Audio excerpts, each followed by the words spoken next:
Angry Birds. This is a game that virtually everybody who will have listened to this will either have played because they've been to meetings or something, or at least know what it is. And when it came out, it was an overnight success, and it actually changed the future of gaming on iPhone or iPad or our handsets as a platform. It showed it was possible. And when you look at it, you think you might know exactly why, right? It's very addictive, it has cool colors and graphics and so on. But the company that created it, which was Rovio gaming studio in Finland, if they were that smart about all this, why did they wait 8 years to do it? Because Angry Birds was this company's 52nd game. Most of these listeners have never heard of the other 51. Now, I'm not saying it has to take you 52 times, but what I am saying is that failure is inevitable. That has all kinds of implications for you have to think about risk. You have to think about risk in how much are you willing to bet a single test? Because what this tells us is that you need to have enough resources and enough stamina. I mean, whether it's on monetary resources or just personal energy to actually keep trying. That's Frans Johansson. Up next on the All Things Risk podcast.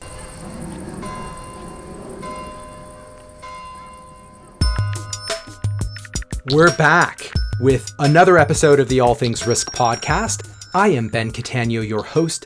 This is my show, the world's first, most eclectic, and, dare I say, best long-form podcast about risk and uncertainty in all of its forms. We are all about understanding and embracing uncertainty wisely, of course. Thank you for joining us. Today, we talk innovation, diversity, and of course, uncertainty with one of the world's leading practitioners and thought leaders on innovation. His name is Frans Johansson. His life's mission is to prepare leaders and organizations for the future, and he is the CEO of the Medici Group, which is a consulting firm that operates where innovation and diversity meet. He's written 2 books on the topic: The Medici Effect, a bestseller and a book that's been translated in over 18 languages, and The Click Moment. And Frans is all about how diversity drives innovation. And that means diversity of opinions, diversity of culture, diversity of experiences, and how to apply these experiences and perspectives outside of one's framework as the key to navigating uncertainty and having success in our world. Frans's own background reflects this. His father is Swedish, his mother is African American. He grew up in Sweden, but he went to university in the United States.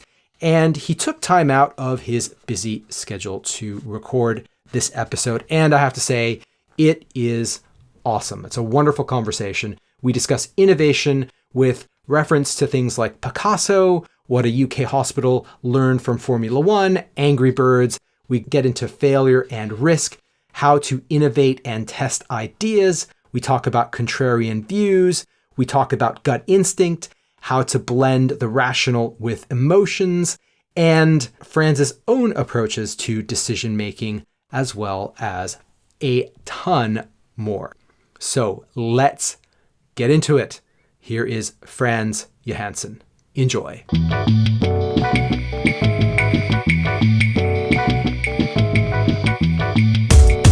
Frans, welcome to the All Things Risk podcast. I'm super excited to have you on. This is going to be very interesting. Welcome. Thank you very much. I'm looking forward to this. So to kick things off, I would love for you to give my listeners a bit of your background, who you are, what you do, and what you tell people about your philosophy and values and all of those kinds of things. Yeah, sure. My background is one of living a life at the intersection. That's what I've come to call this. I'm Swedish. I grew up in Sweden. My mom came from the States, and she's black. My dad is white. So I grew up at this intersection of countries: Sweden, U.S., race, ethnicity, cultures. And then when I came to the States, I went to college in the States, and I studied environmental science, which is a very interdisciplinary science. And saw that the same type of ideas and the same type of concept of combining ideas between different cultures, between people from different backgrounds, held true across the sciences. I was working in doing research in chemistry and biology and physics and policy, and sort of brought all that together when I started a science magazine. It's actually still around today, many years later. And then I started a company. It was a healthcare company. I went to business school. I started a software company after that. And what happened was that I started realizing that these themes that I'd seen when I grew up, of what happened when one was sort of combining ideas from different cultures, and when I seen combining ideas from different disciplines, and when I was studying in college, and then what was happening when I was working in different industry sectors, is really the same phenomenon. It seemed to be a fundamental idea of creativity and innovation. And so I decided to, at one point, simply research this, look into this. I interviewed hundreds of people around the world, and I was curious as to, is it true that you become more innovative, become more creative if you're able to step into an intersection of different disciplines and cultures and so on? Is it true that diversity drives innovation? And it turned out that indeed the evidence of this is overwhelming. Now, this is back in 2004. Today, this is something that people are obviously much more attuned to. But back then, this is a pretty new idea, as opposed to what people were talking about at the time anyway, when it came to when it came to how to sort of achieve success. It was counterintuitive for many. But the implications are really that deep expertise has its limits, and that limit sort of comes faster and faster the faster the world is changing. And let me just say, since then, basically, that idea has taken off all over the world, and I've been able to construct my entire career around it. I've built a global firm called the Medici Group, helping companies adopt these ideas, and I speak about them all over the place. And I've learned to lead my life in that way as well, even more deeply. That's cool. There's so many useful and very interesting things that I think we're going to touch on and dive into. In terms of what you say resonates with me a lot, because also when I was studying, the whole thing was all about specialization and hyper specialization. If you want to get ahead, you really need to learn about this one thing in finance, for example. We become the world expert on this one thing, and that thankfully seems to have kind of gone away, but it does sound counterintuitive to me, and actually to many folks that we need to specialize, we need to hyper specialize, and so I think that's still around, but it was very prominent in the time that you were going to school. For sure. And what's interesting about this, and I think it's important to just take a beat on this, right? Because what I'm not saying is necessarily that one should just learn a lot of different things and leave it at that. The power of, as I call it, the Medici Effect, of bringing together ideas from different disciplines and cultures and so on, and using diversity to drive innovation, comes from the combination. So sometimes people might misinterpret the opposite of hyper specialization or hyper expertise is that you know a lot about, or you know a little thing. But what I'm actually saying, right, is that it's actually the interconnectedness of these things that matter. And so today, you probably have some expertise. I mean, that's just how we've been sort of, as you said, educational system kind of encourages that, but also our career paths. But the key is, how do you use that expertise in combination with something else, some other expertise or some other perspective, or within another industry? I mean, this is where it becomes powerful. And that sometimes people miss. They think it's either about being an expert or knowing a lot of things, a lot of different things. But it's actually the combination of these different things that matter. Yeah, I agree. And so can we talk about this Medici Effect a little bit more? And where you explained it a little bit, but it'd be useful to understand where the idea came from and what exactly you mean by it. And obviously it's the name that you use for your company. So it'd be useful for my listeners to understand that a little bit more. Absolutely. So 500 years ago or so, the Medici family essentially ruled the city of Florence in Italy. And one of the things that they did during their rule, and at the time, Florence became one of the epicenter really in Europe. And what they did was they were able to attract and bring together, encourage the connections of people from a lot of different disciplines. So artists and sculptors and philosophers and painters and so on. You got Leonardo da Vinci, you got Michelangelo. And through the bringing together of these people from different backgrounds, they were able to basically unleash a new era of innovation that sort of emanated from Florence, and that became sort of known as the Renaissance. Leonardo da Vinci is known as sort of the ultimate Renaissance person, and what I saw that as the source of inspiration for this process that I'd seen throughout my entire life of what happens when you bring together different perspectives and people from different backgrounds. And so I was really curious about the effect that the Medici film was able to create. That's why I called the book The Medici Effect. And although I don't spend a lot of time on that at all, because to me the most interesting question is, how do we use this Medici effect? How do we create bursts of renaissance in whatever it is that we do within our own team, our own life, or in our own company? And that ultimately is what the book is about. Great. Could we talk a little bit about, you mentioned, how do we bring some of these principles and practices and techniques to life? What do you see? What are some of the things that you tell your clients around how should you do this? Even if let's say you're an entrepreneur and you've got a small business and you don't have huge teams to draw on, but just in general, just the principles of how do you bring diversity together to create innovation?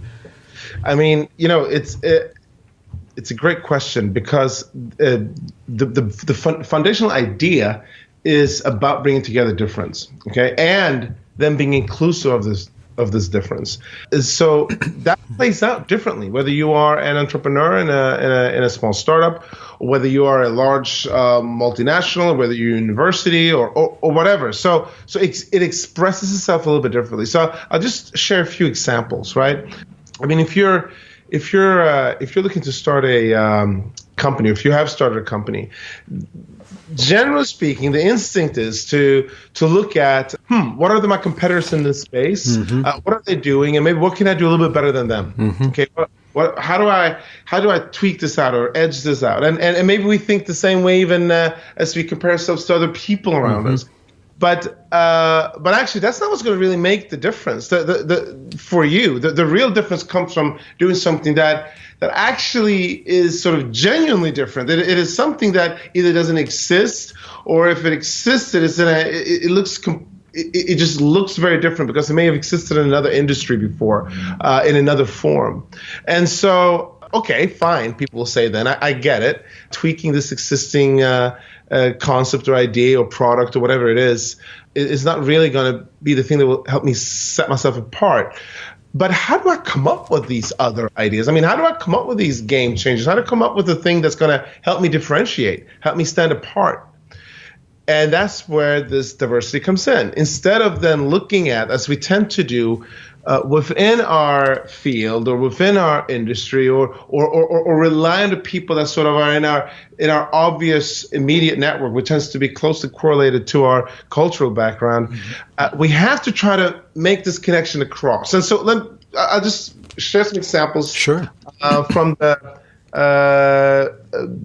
you sort of run into all the time. One of my favorite ones is from the UK, actually. We have this hospital, and they have challenges when they transfer patients from the surgical unit to the intensive care unit, the ICU. And the reason they have problems is because you have two separate teams that are dealing with this patient.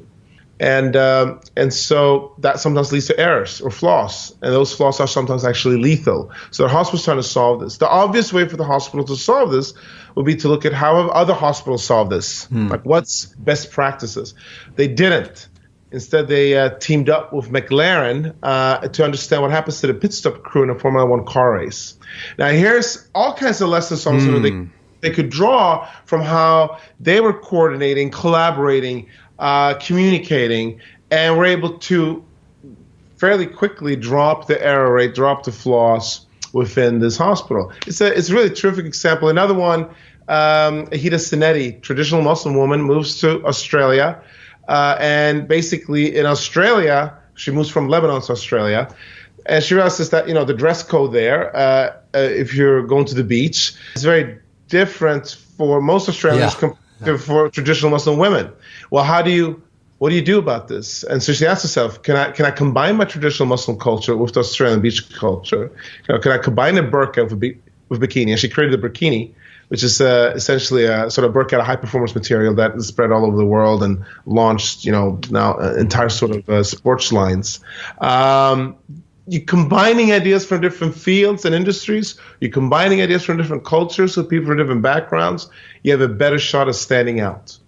Yeah, that makes a lot of sense. I want to bring in the concept of uncertainty a little bit here, because I always find there's kind of almost a Zen-like koan, or a riddle with anything to do with innovation and uncertainty, and that's that you don't know how anything's going to work out when you launch a new idea, because if you did know, then the idea would already exist.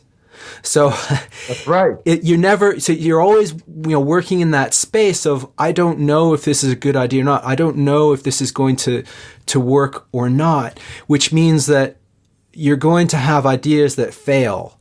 So I'm wondering how you look at that question of uncertainty and that question of, how many ideas does it actually take to launch something that's successful? Wow. I mean, there's so much baked into that question. I mean, we could talk about this for hours. Sure. And it's a definite favorite topic of mine. Let me just preface it all by saying that, generally speaking, right, not only do you have a better shot at coming up with better ideas when you have diverse and inclusive teams who use that, but you also come up with more of them. This is sort of an exponential increase of idea combinations. Now, why is that important? Why does it matter that we can come up with more ideas? Well, the reason it matters is because the single strongest correlation to innovative success, really anywhere, I mean, this is study after study after study after study, and every study that looks at which direction this correlation goes shows that it is the number of ideas that drives the success. Not that you've been successful, so now you can do more ideas. In fact, you usually can sometimes do less ideas because you get so busy around that one idea. So why is that? It is because of what you said. If you're innovating, you're not sure if it's going to work. And that means that you have to, that you can effectively assign a probability. Now, you don't know what that probability is, but there is a chance that your idea is going to work, and there's a chance that it won't. Now, we see this play out over and over again, right? Picasso made over 50,000 works of art in his lifetime. Some estimates actually placed that at 100,000 works of art. But most of those works of art were collecting dust in basements around the world.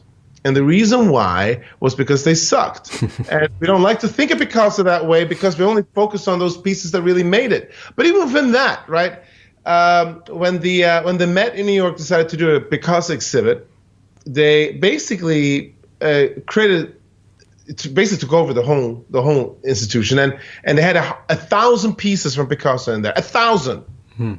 People basically saying, virtually no other artist could sort of sustain that type of volume. But 1,000 is still only 2% of 50,000.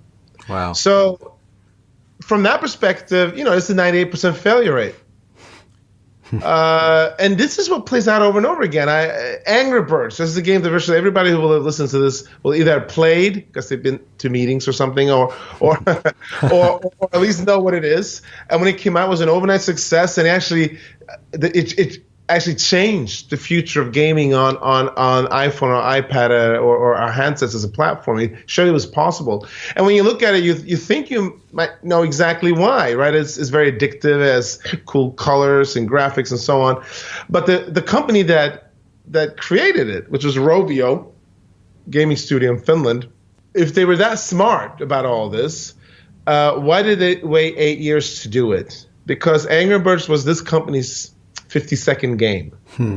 Most of these listeners have never heard of the other 51.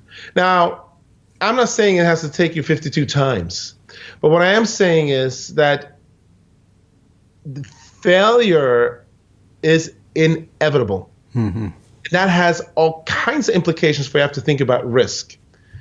You have to think about risk in how much are you willing to make, how much are you willing to bet a single test?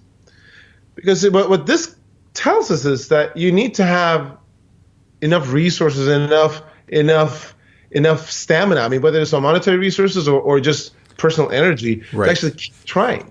Right. It's protecting. You have to protect your downside a little bit in that you need to have enough cash to be able to do all these tests so that you can come good. That's right. Now, what's intriguing about this is other implications as well. I just mentioned one. Again, as I said, we could talk about hours for this, but one in particular I find interesting is that it doesn't seem to matter how much money you start with as it relates to the success of the idea. And it really comes into this notion that it's this notion of risk homeostasis, where if you're lowering the risk of something happening, then you start behaving differently because you lower that risk, and so you kind of increase it again until you reach a level at which you're comfortable. Or if you increase the risk of something happening, then you start behaving more conservatively. We do this when we drive a car every day, right? If the road gets more dangerous and it's like, say, it starts raining or something, we slow down. And if it's a straight lane, no cars on the highway, we speed up. But what we're actually doing is that we're sort of consuming the risk differential. We're basically saying, wow, it's more dangerous out, so I'm going to slow down, but my total risk of an accident kind of remains the same. Well, you kind of see a similar impact with people that innovate. You give somebody $50 million, or you give somebody $50,000, they're going to behave completely differently. But what they're actually doing is evening out the risk of failure in both cases. That's super interesting. Yeah, and I suppose we do that in our own lives as well. People do that on a month-to-month basis, the way they spend after payday, and then as you get too close to payday, for example. That's right. I mean, okay. So I'm also curious around your views on ideas versus execution, because I think what you're saying is good ideas are very important, but you're going to get a lot of them. A lot of them are not going to pan out, and so you need to be prepared. But we used to have this thing, I guess we still have it, Lean Six Sigma, the GE way, which used to be all about process and execution, where, innovation is less important, but what really is important is quality and execution, as opposed to, you could have lots of ideas, but if you don't execute on those ideas, then they could be rendered meaningless. Yeah, so I have a tremendous amount to say about that as well. Okay, great, yeah. This is the key to innovation, right? So first of all, you come up with many ideas, and that is critical. We've seen how that plays out. But it's actually, what actually is happening is that there's even before you get to the execution step, there's an in-between step. Let's discuss that quickly, which is you have to make a choice as to what to pursue. I mean, generating ideas, okay, fine. But the real trick is making a bet as to which one you want to invest in. And let me just say very briefly that, again, tremendous amount of research shows that diversity helps us pick better ideas. If you have a diversity of input, diversity of perspectives, diversity in our teams. And so again, the Medici Effect sort of rears its head here again. But now, let's say that you did make a selection, and now you have to make that happen. Now, the traditional way of thinking about this, what you're kind of talking about, the Six Sigma, the GE way, would be to sort of start drawing out an action plan, a Gantt chart, whatever you want to call it, 12 months, 18 months, 2-3 years into the future. Here's what's going to happen. But unfortunately, the world that we live in has sped up to such a degree And let's call it the innovative competition. The people that are developing ideas and trying to make them happen have skyrocketed. Mm-hmm. That is essentially dooming yourself. I think it's great to have a starting point, right? You have to have something to aim towards, but you have to be recognizing that aim is going to have to shift as you learn more about what works and what doesn't work. And so this idea of increasing the iteration rate to manage your risk becomes incredibly important. And this is ultimately the key to execution. Instead of having a 18-month action plan, set up a 4-week action plan, and that's it. Right. Like, what can you learn over the next 4 weeks? What are you executing on? What are you seeing? And then do a quick assessment after that. Yeah. I learned a few things, and maybe it worked, and I want to keep doing this. In fact, I'm going to do more of this. I'm going to double down on that. Or maybe it didn't, and so I'm going to pivot here and try something else. But this is all really risk management. Execution today has shifted from this flawless execution of an established plan to something that is it's flaw-filled execution, but that's okay because the iteration rate is so high that you're constantly able to hit your overarching targets. And what I mean by overarching targets is that you probably started with something in mind, and that is what you're aiming towards. The details of how to get there, that's what's really up for grabs. Yeah, there's a lot of really good stuff there. And I suppose, 50 years ago, when innovation or when technology perhaps wasn't moving as quickly, although by historical standards it was moving pretty quickly. Sure. But if it was all about perfecting, a manufacturing technique, then, that kind of, that sort of more process focused way, you could probably map out 18 months, right? But it's so hard to do now. Yeah, because people are making connections faster, information is shared faster. Mm-hmm. You talked about a manufacturing process, for instance. Mm-hmm. So, let's say that, a particular way of manufacturing cars develops in Japan. That's indeed exactly what happened, right? How long does it take for somebody in the US to grasp that wow, this is a new way of thinking about car manufacturing, and then how do I understand that? And then once I understood it, how do I implement this? I mean, we're talking about, it could be easily, and in fact, it was, more than a decade. It was maybe it was quite a substantial timeline. That's unthinkable today. Today, if somebody's developing a new way of doing something, it probably will be posted on Twitter before, the week is over. Right. And now I have an ability to react to that, right? Maybe it has no impact on who I'm thinking about it, or maybe it has all kinds of impact in the world. But the point is that whatever plan, whoever thought of this originally and executed it and were able to implement it and have it work, whoever did that cannot expect the world to now remain the same for the next 18 months. People are going to respond to this, and they're going to respond very quickly. So now you have to respond in turn. So your plans, and the thing is that what's even more challenging is that this is a phenomenon that is escalating.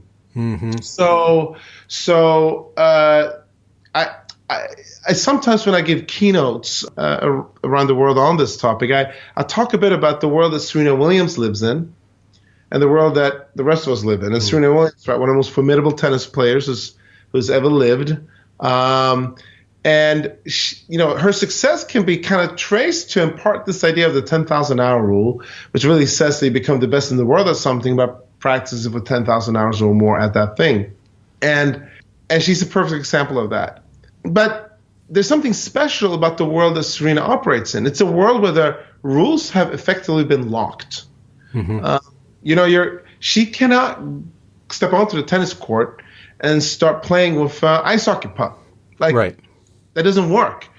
So the room to innovate is very constrained. But the rest of us live in a world where, you could be Richard Branson, who has no experience running an airline, and he partners up with a lawyer who doesn't really have experience running an airline, and they start Virgin Atlantic. Mm-hmm. And it's like, okay, but that works because the world is open. The world outside of sort of sports and chess and some of these other areas are really open for change in a way that is different. Now, of course, athletes and others take risks in all kinds of million other ways, but that's a big difference between that world and this world. Yeah, and you mentioned the 10,000 hour rule, and that rule has been now famously attributed to Malcolm Gladwell.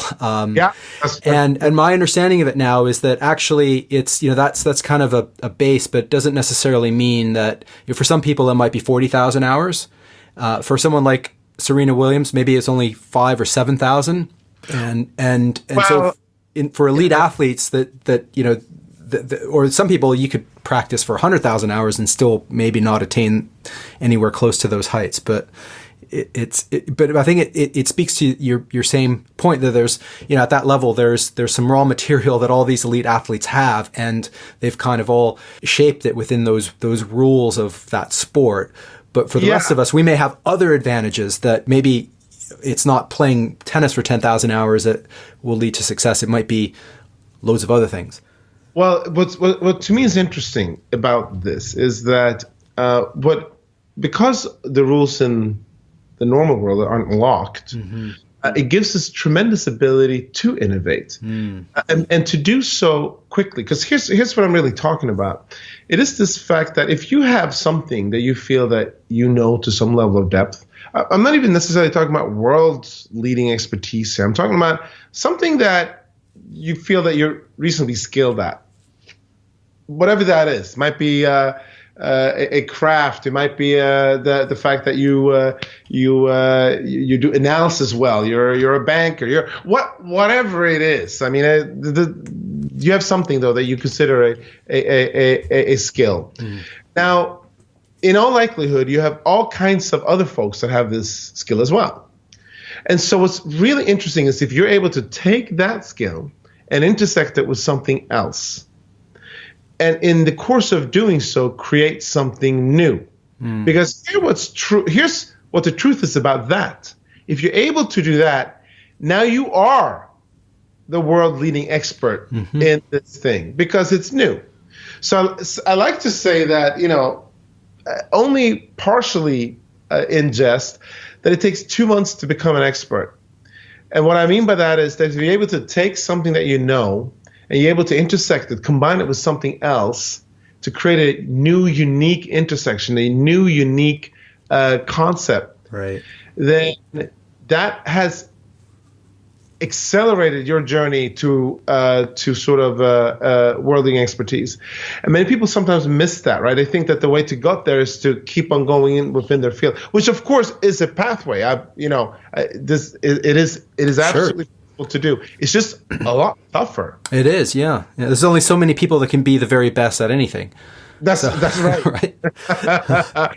In fact, only one. Right. Yeah, exactly. But yeah, that makes that really, really resonates. I did want to bring something else in here though, because we talk about you talk about diversity being the key to great ideas, and then combining things. But I can't remember who said this quote, and I should, but it's the quote is, "How you do anything explains how you do everything," or something like that. And there are some things probably that are kind of constant and foundational about how you would guide someone or counsel them around or an organization, how should you be doing innovation well. And I'm just wondering what you think some of those foundational pieces ought to be. Yeah, So to summarize, basically, right? First is the acknowledgement that the world is uncertain. So one has to sort of simply acknowledge that fact. Okay, now, what do you do about that? And we talk about that there are 3 behaviors that you can sort of, that you can apply within that. And the first one is that you constantly have to reframe your opportunities and challenges, right? Reimagine, rethink them. It's a muscle that you can actually develop. But of course, there's all kinds of tools that can help you in this.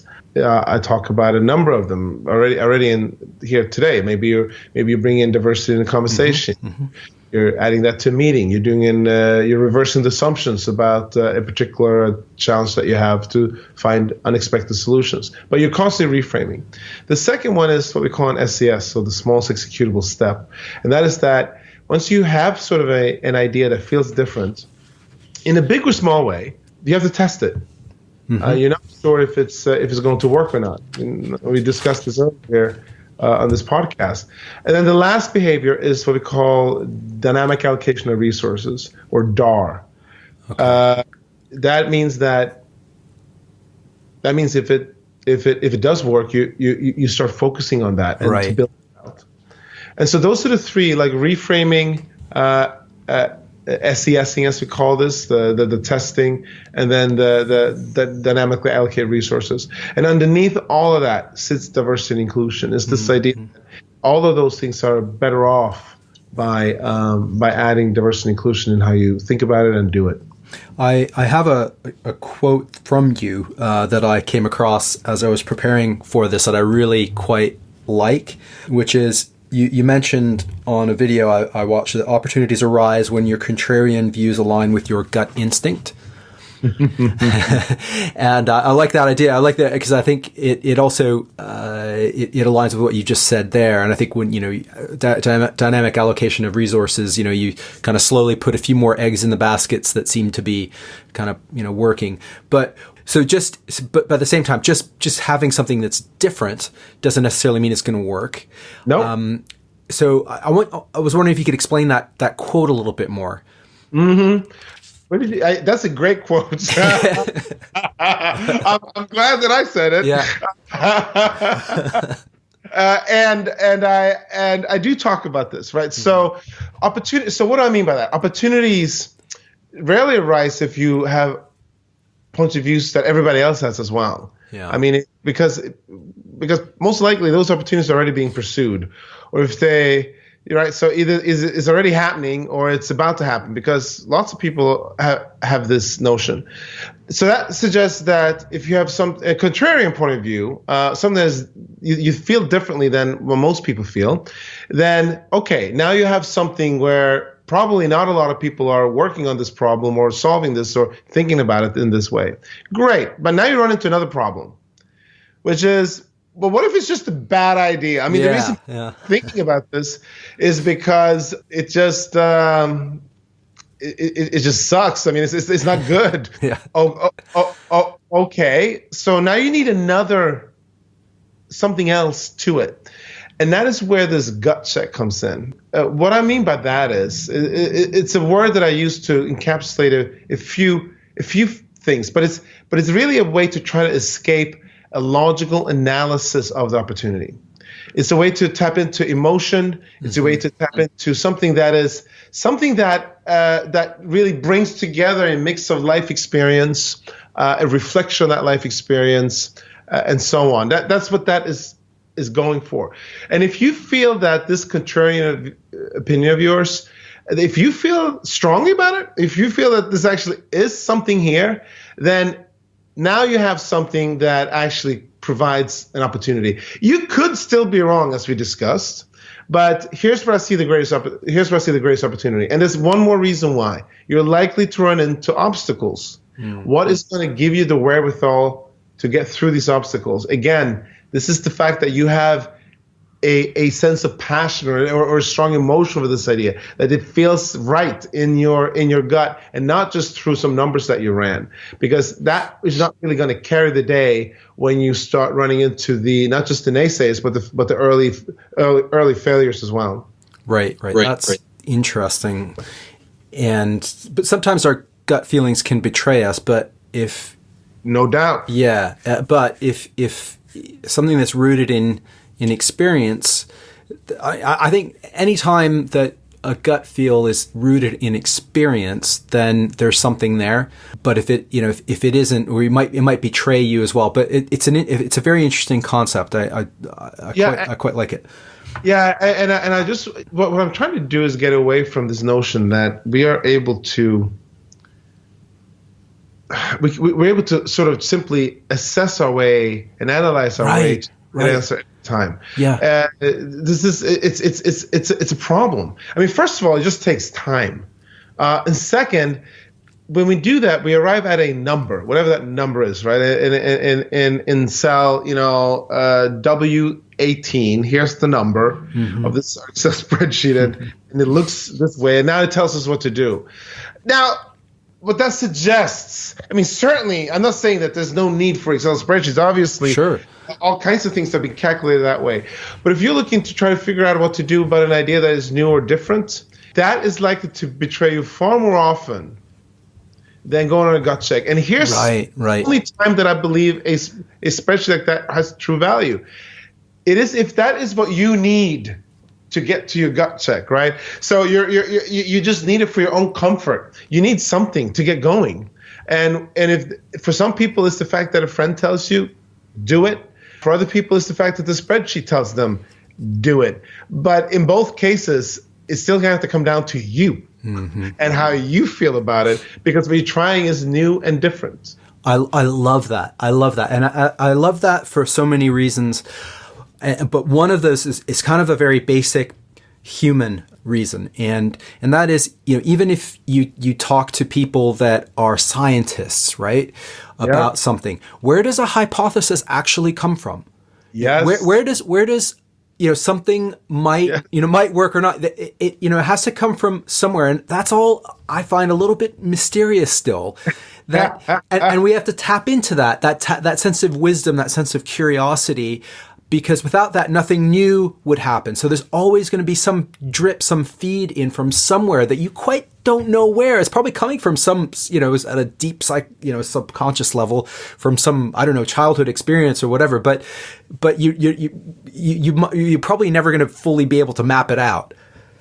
Right. And here's what's so powerful about the Medici Effect.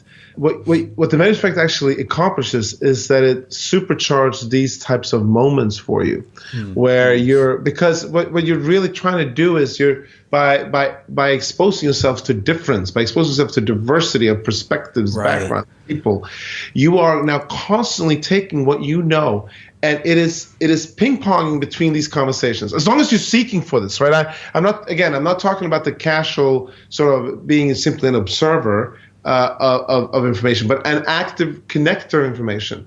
And so what you're trying to do is in this conversation, if I'm reading this or if I'm contemplating this, whatever it is, if this is different than me, if has diversity to how I'm approaching it, then I am now opening myself up to that place where the hypothesis comes from, right?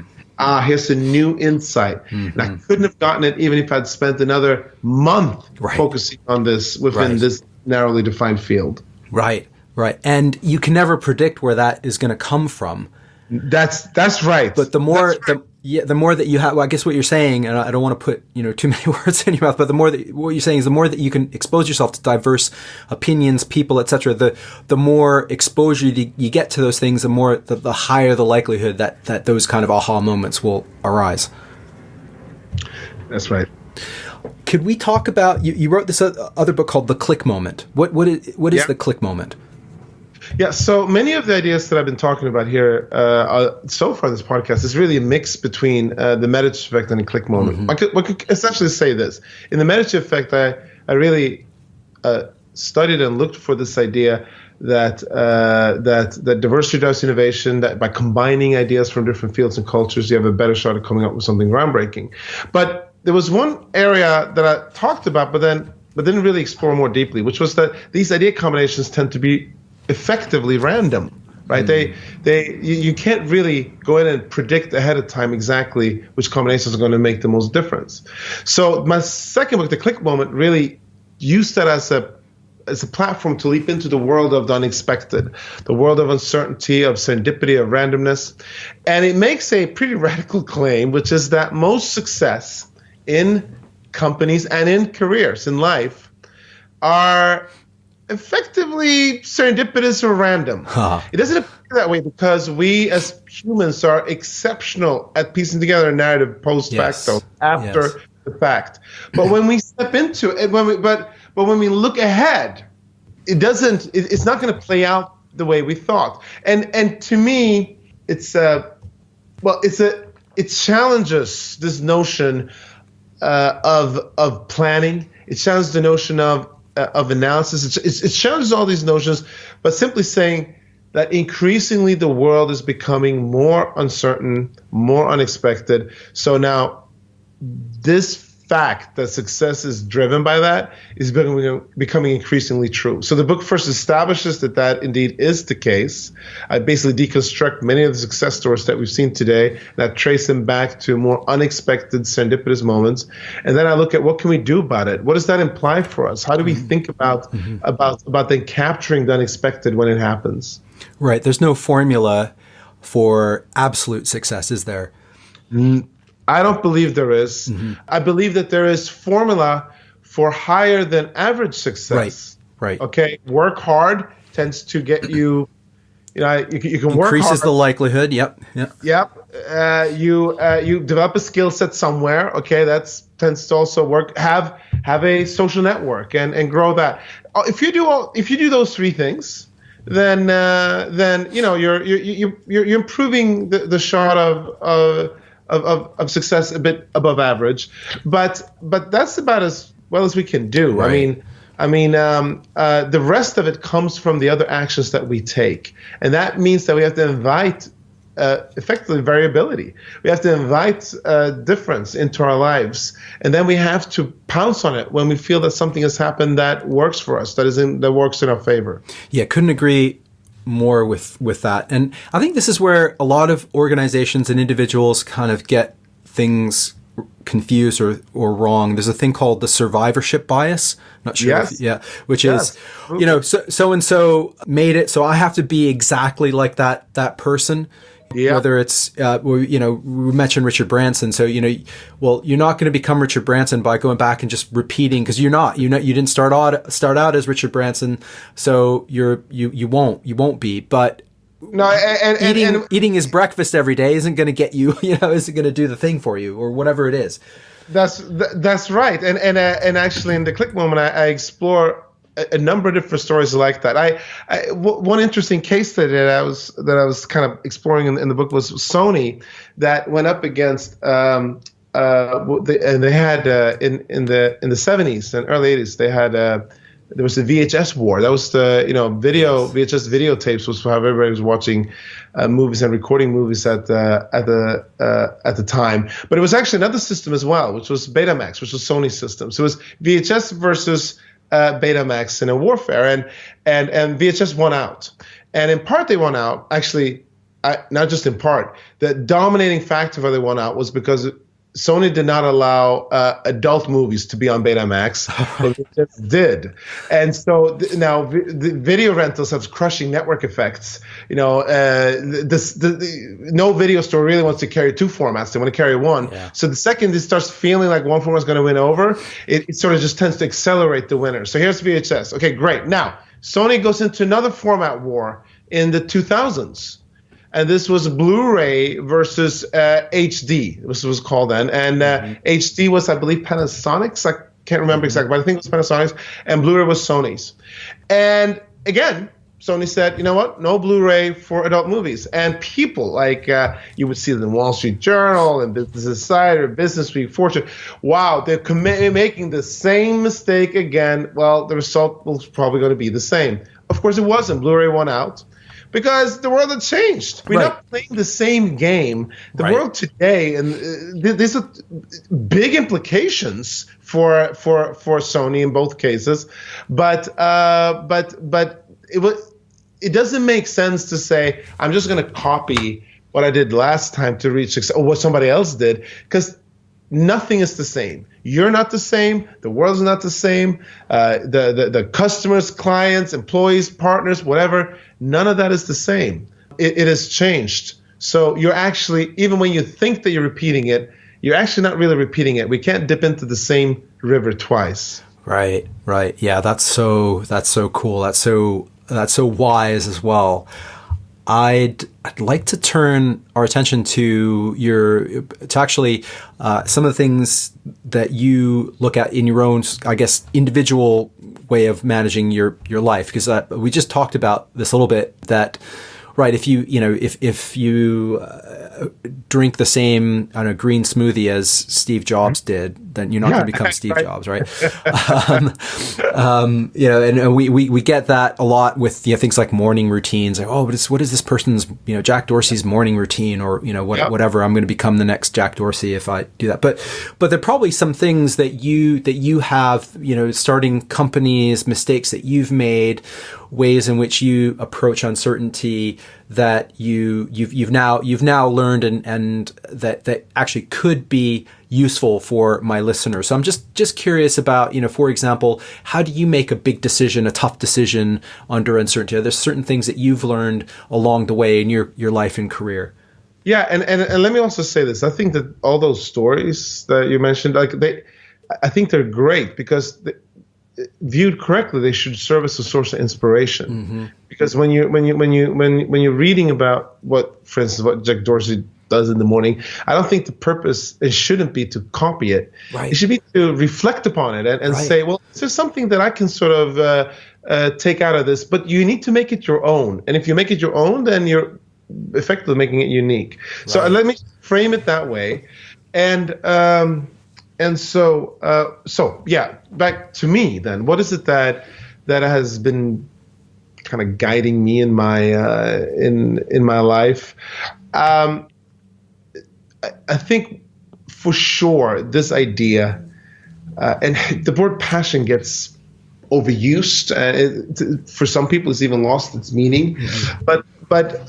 But this idea that using that as a guide, and increasingly use it as a guide. If people don't like the word passion because they're like, well, I don't know what I'm passionate about. Well, use the word interest or what emotionally engages you. Okay, but what I'm getting at is this idea of tapping into something that is connected with you emotionally, so that you're not simply making decisions entirely using just only your brain. And then people go, well, okay, but if I will make the wrong decisions if I sort of, or the non-rational decisions. This great desire to just be rational a lot. I hear that when people sort of get into that.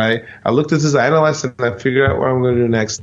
But to me, I can tell you that is not how I've been driving towards success. I got the idea of writing the Medici Effect. One morning I woke up and I had this flash in my inner mind's eye of two light beams intersecting, and it was an idea that stuck with me. And writing a book, on the face of it, is always an idiotic thing to do. There's 100,000 books published every year. Yeah. The chance your book is going to become a bestseller, are just very low. Yeah. So that can't be the reason for you to write a book. Anybody who sits down and write a book, and I advise people at least once a month, I always ask them, if nothing happens with this book, would this still have worth it? Like, would this be worth it? If the answer to that question is yes, you should just go straight into this. Right, because there could be so many good reasons for it. It clarifies your own thinking. You'll do some more research. You'll learn more about a certain topic. You might network. All those wonderful things. All those things. And so for me, this idea of blending the rational with the emotional, of listening to what one is passionate about as a guiding light, has been immensely helpful. It's enabled me to dare to go to places, to be bold, to try things that I might not otherwise would have, because on the face of it, it just doesn't make sense. Mm-hmm. Yeah, that's great. What about decision making? How do you approach a tough decision? Yeah. Under uncertainty? Could be a business decision about buying, selling a company, stopping something that might not be working. That's actually one of the flip sides of passion. Yep. Is that you could get really attached to an idea, fall in love with the idea, but it's just not. That's right. It's not working. So how do you? Great point. Well, actually, I was just sharing this story with somebody yesterday. I was talking about a piece of advice that my dad gave me many years ago, and it was a hard decision that I had to make somebody that worked with the company and was a friend of mine, but in the end, it just wasn't working out. And so question was, so what to do now? And I called my dad and I described this to him and I said, like, so like, what do you think? And he said, I don't need to tell you what I think. You already know what to do. That's not the question. The question is if you dare to do it. And so with decision making, I mean, I think about this a lot because decision making to me, I think one can place a lot of emphasis on what is the right decision.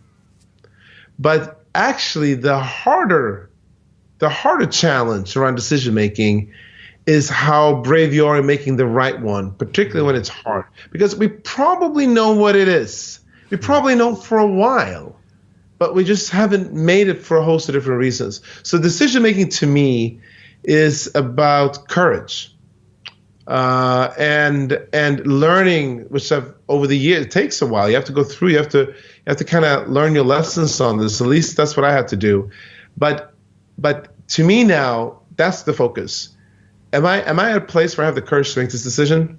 And if I'm not, then let me recognize that and keep going. No, even though I know that it's probably the wrong decision, and I then I hate that, and then I have to revisit it. But it's a recognition of a very human behavior, like who we are as people. We're not just robots. Even if we knew what the right decision was, doesn't mean that we can make it. And by the way, I work with CEOs for some of the largest companies on the planet that have every incentive to make the right decision from a shareholder perspective. And they will struggle over and over again because they may not be there yet in terms of how brave they are to make it and how to make that call. This is not just something that would be for people that are, just starting out, or this is a human thing. So decision making to me is about courage. Is there anything that you do to become more courageous or to build up courage? Yeah, I simulate. Like so when if I go to sleep or if I wake up in the middle of the night, which I do more often than I would like, I can sit and I can think about things. And instead of sort of trying to think, is it the right or wrong decision, I try to play it out in my mind. Okay, and so play out this decision, I play out that. And what I'm really doing is I'm trying to get comfortable with the consequences of making a hard call. I'm trying to get like really comfortable with that idea. It's like, okay, I'm simulating and now that I've done that enough, it kind of tracks to how simulations can work in the real world, right? If you simulate something and then you go and do it, you feel a bit more better prepared to do it. And so that's kind of how that's one of the techniques I use. That's cool. That's very useful. Just one or two more questions on yourself, and then before we wrap up, just touch on another area. But you sound very well read. Are there, besides your own books, are there books that you like? That Tim Ferriss has this classical question of what's the book you've most gifted to someone else? But I don't know if you gift books or not. But are there books that you quite find yourself going back to? Yes, there are. I do gift books on occasion. I think it's one of the more wonderful gifts. Unfortunately, and maybe the Kindle enables us to do this. I read everything on Kindle nowadays, so it's a little bit more challenging. That said, there are a couple of books that to me are meaningful, but I look for different things from them. Okay. So, for instance, despite the fact that this came out a long time ago and the ideas, let's say, are more challenged today than the one when it came out, I do enjoy reading Malcolm Gladwell's original book. You mentioned his name earlier in this podcast, and The Tipping Point. And I'm reading it because of how he's so successfully able to tell a simple story around a very complex topic. And so that's one. I've now had a chance to some of my favorite fiction books, which I don't read enough. Lord of the Rings is one, but the one that I have particularly enjoyed over the past 10 years and read a few times is The Count of Monte Cristo. Right. Not because I seek revenge. That's not really why I'm reading it. But to me, again, it's the narrative structure of that book. Of how sprawling it is, and yet focused that story is. And then let's see, what am I reading? What am I reading right now? I'm reading a book that was actually called Range, David Epstein. Oh yeah. That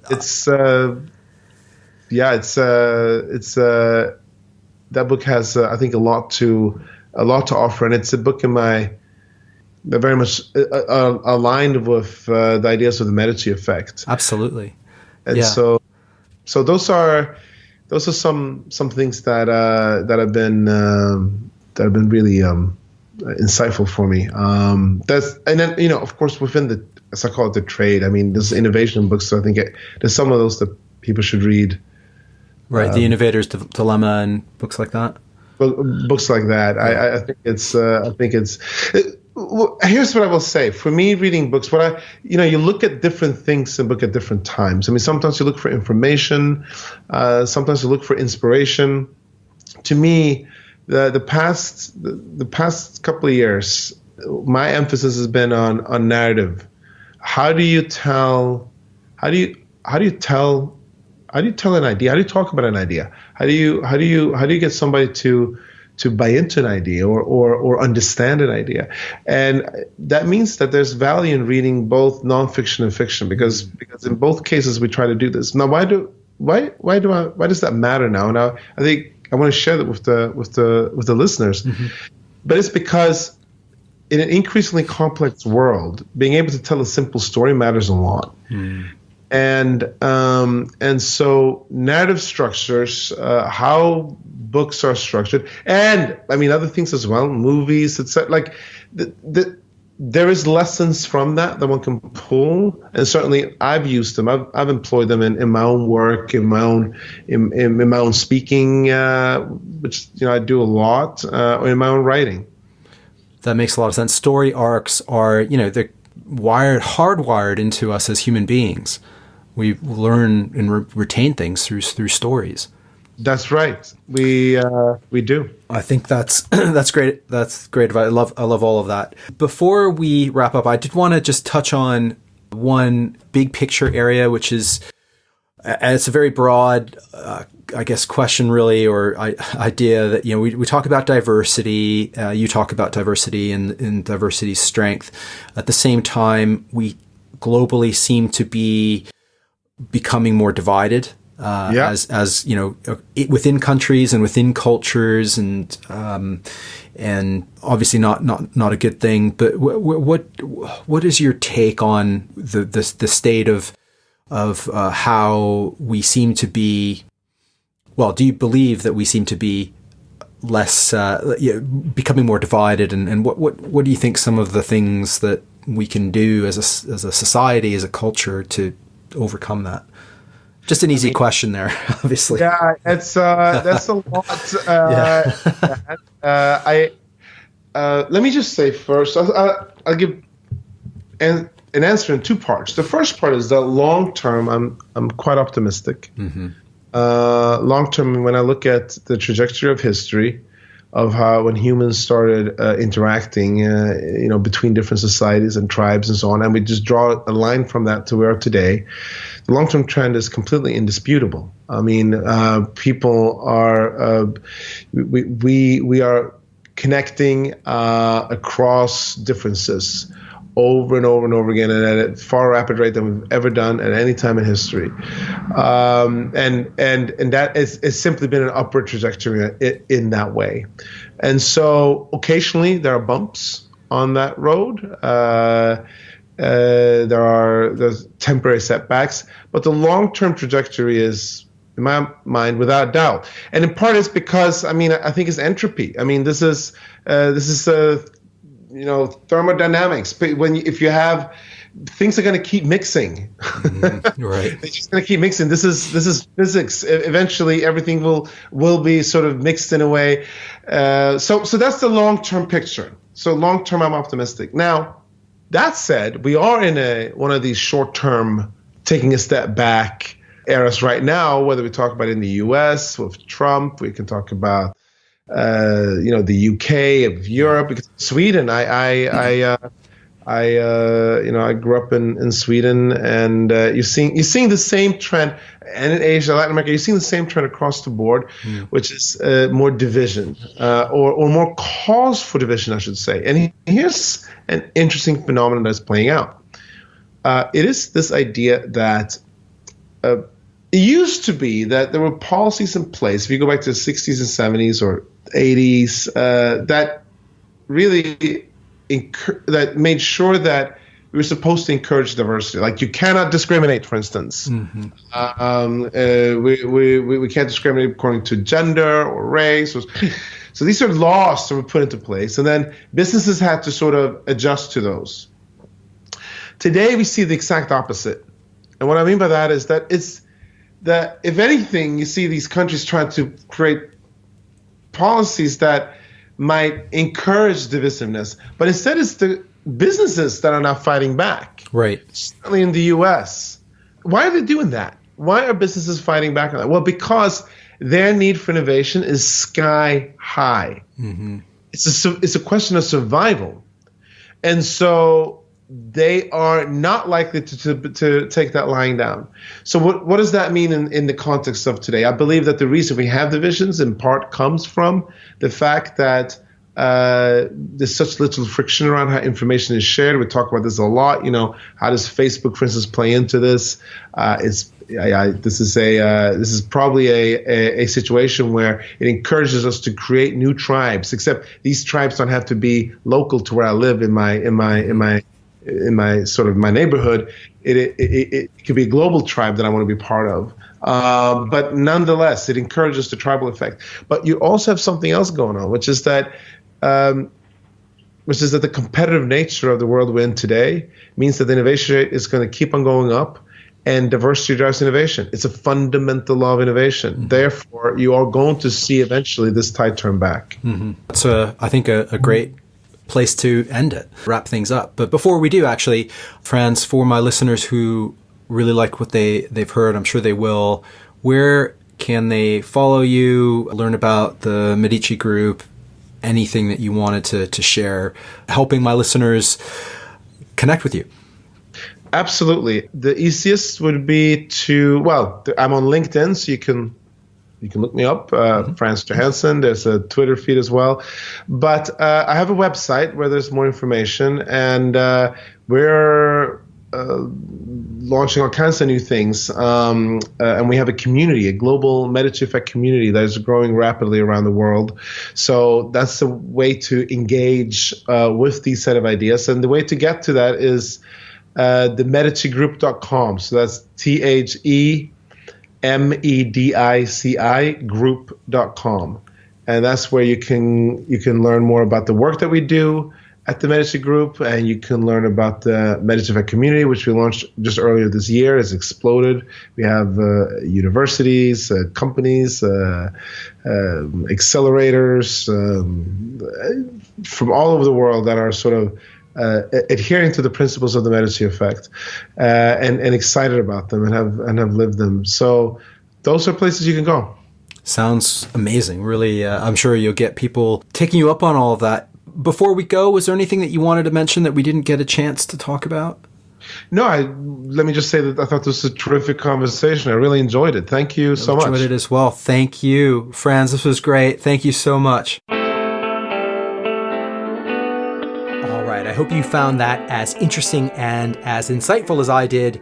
How will you create your own Renaissance? Give Frans and the Medici Group a follow. It will be worth your while. And give us a follow, a like, a positive review. It all helps a lot. We will be back soon. Thank you so much for listening and spending some time with us. Until we speak again, and as always, don't forget, risk is life.